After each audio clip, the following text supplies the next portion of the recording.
put us on the line, and I'm watching him on TV right now, but we'll get to that in just a second. This interview is going to be covering Stranger Things. It's going to be covering bodybuilding.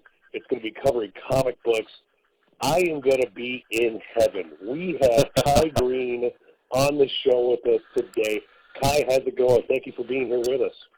It is an honor and a tremendous opportunity. Very, very excited to be here. Thank you for that. Yeah, you're very, very welcome, man. So, I was binge watching Stranger Things. I just got on the bandwagon. We're talking maybe a week ago, and I finished season 1 right away. Season 2, there you are. You're in the first episode.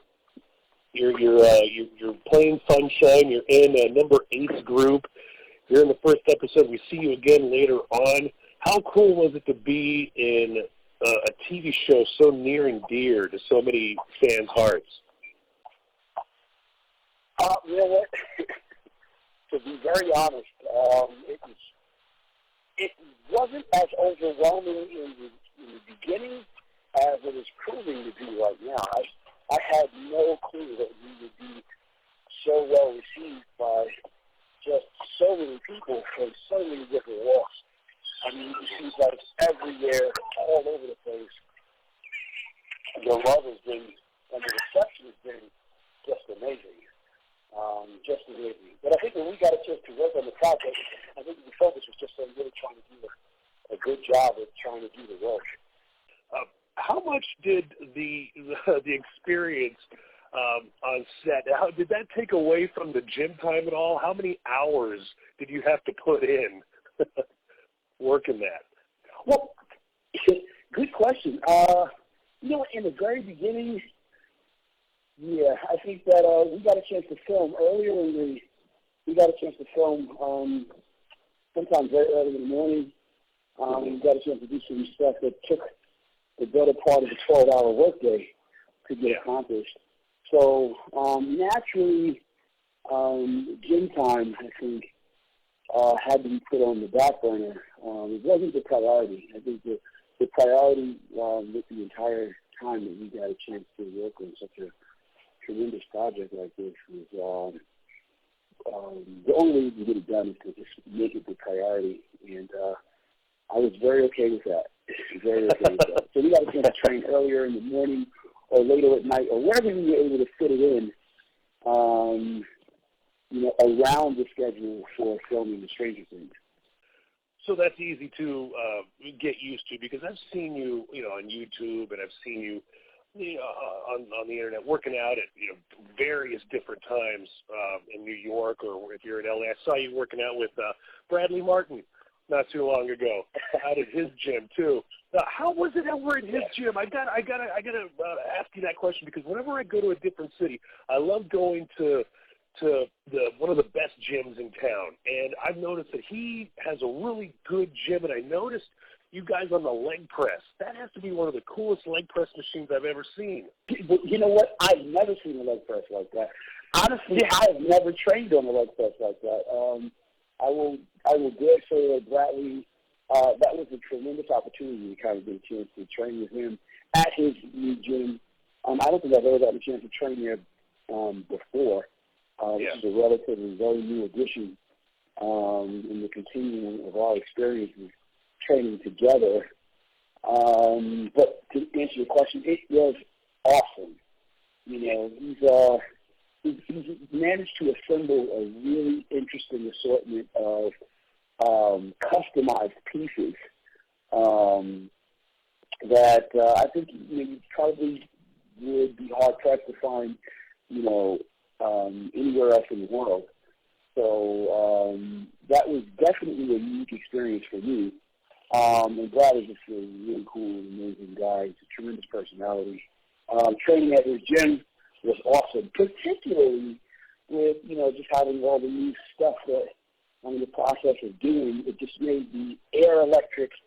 And I got to thank him again for welcoming us out there to this spot. It's definitely a place to check out when you're definitely in the LA area. Yeah, I definitely got to do that. Speaking of, going into, working out and bodybuilding, how much in your opinion, has bodybuilding changed your life for the better, and how much do you think it is still changing your life to this day?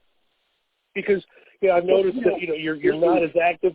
My next question, my follow-up to that would be: are you going to do the Olympia? Are you going to do the Olympia, or are you going to go more into the acting? What are you going to do? What are you going to do?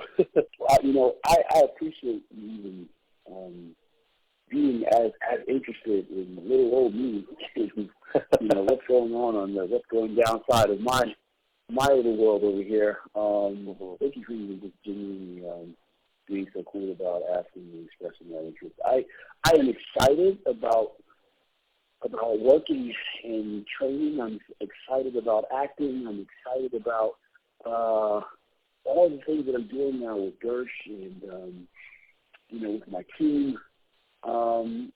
So much in fact that we're considering moving out to LA. In fact, it's almost official. We are definitely making that move, and we're excited to do it with the anticipation of being able to be more accessible and more capable of getting the roles and doing the work.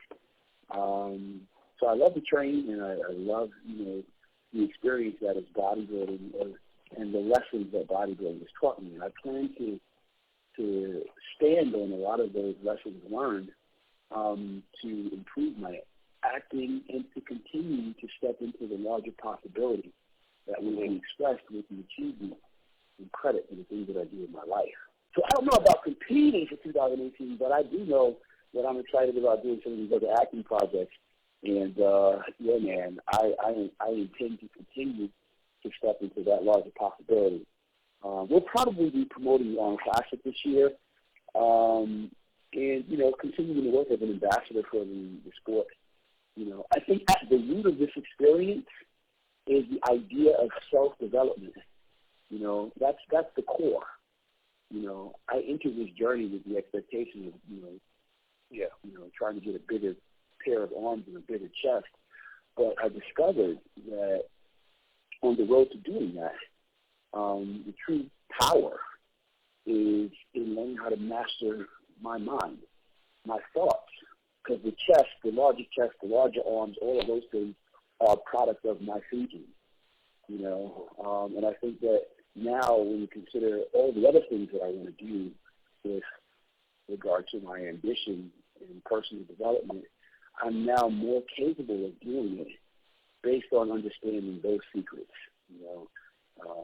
My mind is the driver, and with that, and with the better use of that, I am capable of overcoming obstacles, challenges, even becoming a better actor. Okay, so you lead me to an interesting question here, obstacles and challenges. Let me throw you a curveball. Here. I hope you're ready. So let's say you get offered a really beefy, interesting role here, maybe opposite of De Niro, maybe opposite of Pacino, and the producers say, well, okay, you got the role, but you're going to have to lose some weight. You're going to have to lose some mass. Would you do it? Well, that's interesting. Very, very interesting. I think I'd have to weigh that out. I'd have to really look at, because I'd have to look at what do I really want to do? Is the character, how important is that, in the development of the character or understanding the character? I guess the larger question here is, would it be a project that I believe in? And would it be a project that I would believe in enough to want to make that commitment? Because I think though it may be that, you want to improve as an actor and you want to, develop yourself and define yourself as a competent, capable talent in the industry, it doesn't mean that, every job you might need to say yes to. But if you say yes, I think that your yes would be dependent upon thinking very deeply about what is important to you.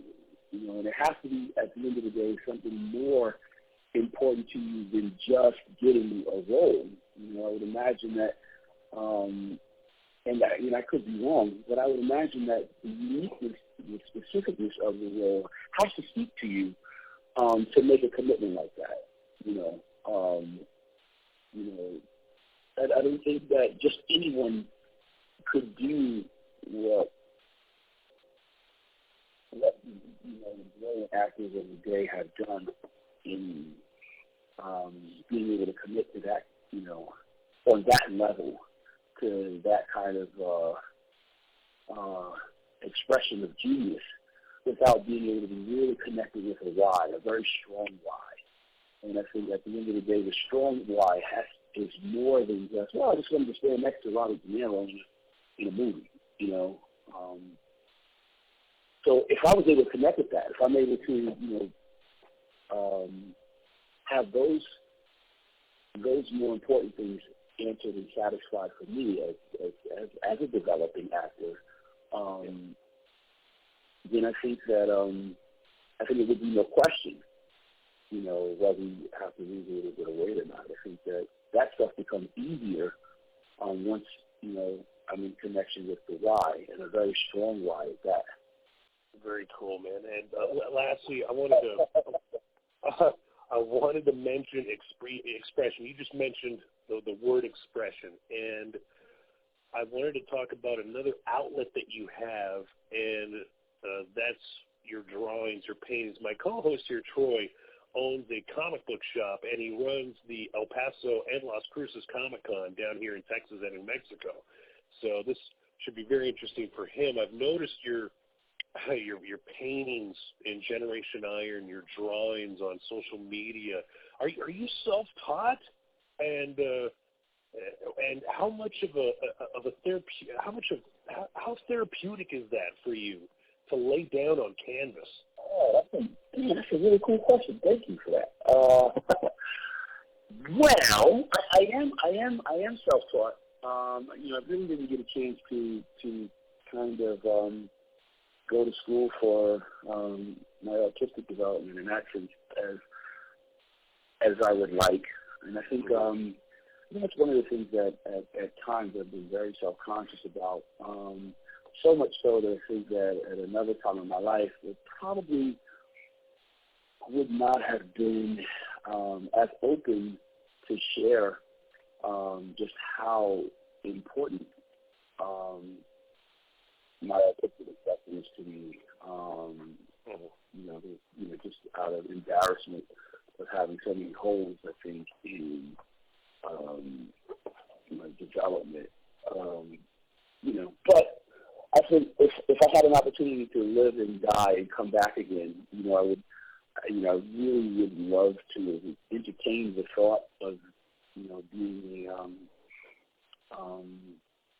not an animator, but definitely an illustrator. I have a lot of interest, and I've seen the expression of a lot of interest over the continuum of my development. That would suggest to me that I would love to have, lived as a Fujita, or I would love to have lived, as any number of, really awesome master artists that I whose work I love and celebrate. To say, is it therapeutic? Yes. I think the expression of the artistic mind has, been one of those things that has been as real a presence with me, or that I can understand, for the largest part of my life. In fact, every time I think that I've been capable of looking back and trying to see it, I would find it there somewhere expressing itself. Of course, I started drawing things before I could write or learn my ABCs or anything.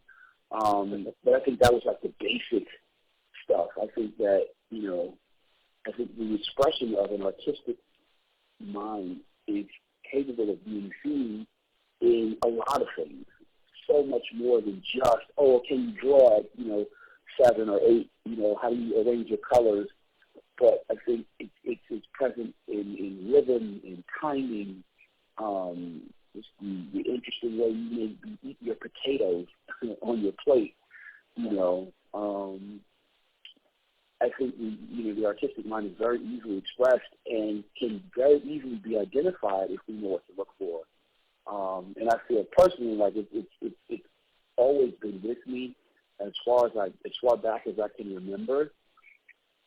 And I think my bodybuilding experience and some of the things that have happened, you know, in doing the magic of that career for me, and even now being able to seek out developing myself to stand in front of audiences and work again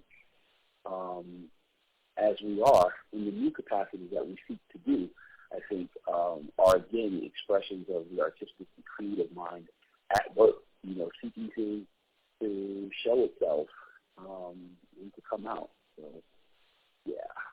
Is it therapeutic? Yes, it is, because it's expression of spirit, and that's what's up.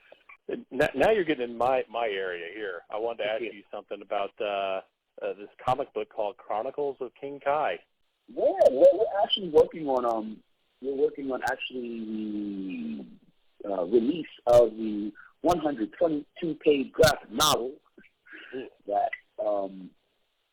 we're showing will be available in full swing by Comic-Con 2018 in LA, and we're really pushing. My team and I are really pushing for that behind the scenes. I spent the better part of quite some time organizing my notes, and originally I wanted to do all the pencils, I wanted to do all the illustrations, I wanted to do all the inks, I wanted to do all the coloring, I wanted to do all the design work, I wanted to do all the writing and storytelling and storyboarding. But I have since learned that those ideas were very ambitious in order to stay in time with meeting deadlines and being capable of just having your product in order and ready to be shown. I've had to be a little bit more realistic with how I approach sharing my vision with the world. So I have a very cool team of people that we are working with, and my team and I are just very excited about being able to make that debut on Comic-Con 2018. Awesome. There you go, Trey. You got to book Kai for. I've got to find out how to get a hold of one of those books. They are hard to come by. Kai, we got to get you down here, man, for a Comic-Con. I have seen he has a tendency to wear masks, so we can always bring him in as a cosplayer. Actually. Yeah, we would love to have you here, Kai. We need to have a conversation and put that on the calendar. I would love to do that. Oh, it would be amazing. People down here in Texas and the Southwest in particular, it's become a very big, everything that we mentioned here, fitness, comic culture, pop culture, it's huge here now, and it's really amazing to see. So you would fit in so well here, Kai, and I would really, really look forward to that if we could ever make that happen. Really, I'm just being greedy here because I really want this to happen. As do I. This is really cool. Hey, Kai, I appreciate you doing this interview with us. This has been just an amazing treat. I can't thank you enough. I follow you on Twitter and social media, so we look forward to seeing what the future brings to you, whether it be bodybuilding, whether it be your art, your acting. So we look forward to it all. So thank you for being here with us, the modern-day Renaissance man, Kai Greene. Thank you. Thank you for the opportunity. Good luck with everything going forward. I appreciate it very much. All right.